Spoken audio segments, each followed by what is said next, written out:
everyone, welcome back to my channel. My name is Carlin. We are foster parents. We've had 6 placements in our home so far.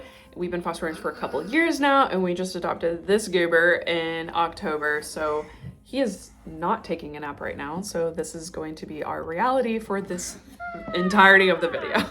So let's get into it.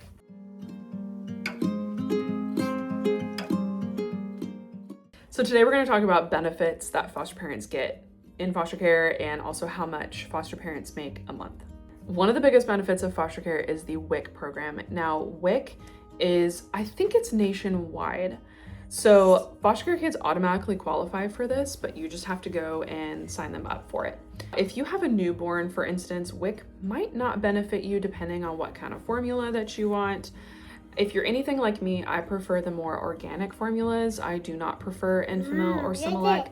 WIC has a contract with these brands, and so they only cover those brands. But if you do prefer Similac or Enfamil, or you have no problem using those, then by all means go and sign up for that because it is free. That is such a great benefit for parents that use those formulas.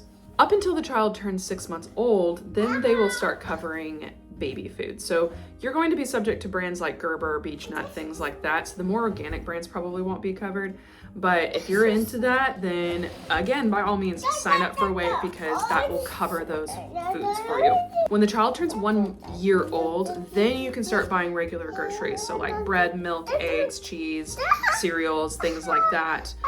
But WIC won't cover that unless the child is 1 year. So you can go to your local WIC office, make an appointment, and sign them up for that. The only thing that you need with you is your ID and a placement authorization form. It is not a big deal if you don't have their immunization records yet or their Medicaid card yet.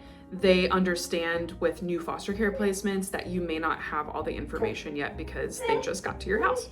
Another thing that foster care kids automatically qualify for is Medicaid, and this is awesome benefit. So you can go to your medical visits, all the medication, ER visits and everything like that, and it is all covered by Medicaid. You do not have to pay out of pocket for anything like that. I know in at least the state of Texas, if you adopt a child that is 2 years old or older, they automatically qualify to have Medicaid, I think for life, but I would double check that if you are adopting a child that is 2 and older, what kind of subsidies that they qualify for and the Medicaid situation. So double check that. We have only adopted children that are under 2, so I don't have experience with that, but talk to your caseworker about it. So we live in Tarrant County, Texas. So this is going to be very specific to Tarrant County. They have a clothing reimbursement program quarterly. So it's 4 times a year. And they will reimburse you up to $100 4 times a year. So it doesn't sound like a lot, but I'm telling you, $100 really adds up. That's $400 per the year that they can reimburse you for clothing. So you basically get $400 worth of clothes a year for the child for free. That's pretty awesome. So I always make sure that I utilize that. Each county has their own foster parent program that you can utilize. I don't know what the other counties provide. I just know that for our county. So definitely look into that and ask your caseworker if there's any foster parent programs that the county provides that you can utilize as well.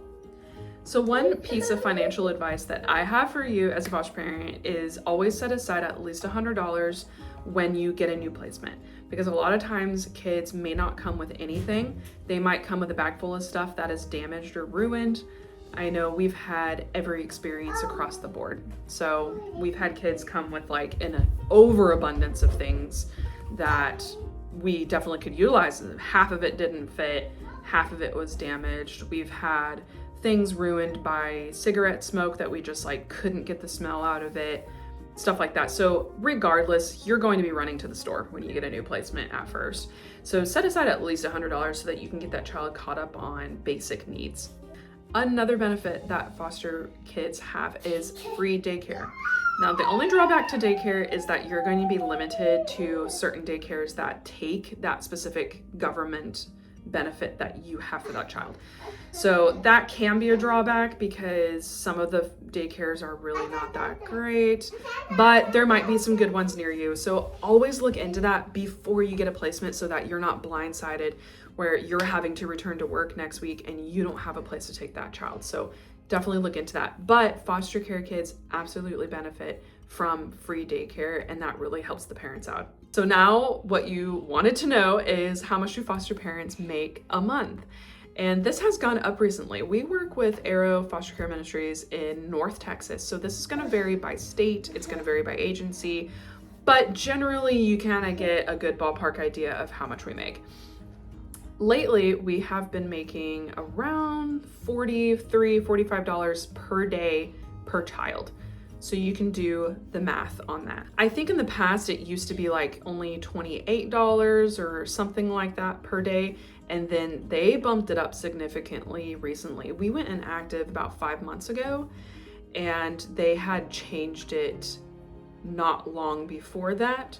So that is what the number is as of today in 2026. So what we use this money for is things like clothing, groceries, formula, and toys, and anything that child needs, we use that money on. If you have older children, you can now use this money on after-school activities, maybe some extracurriculars. That's really what it is for.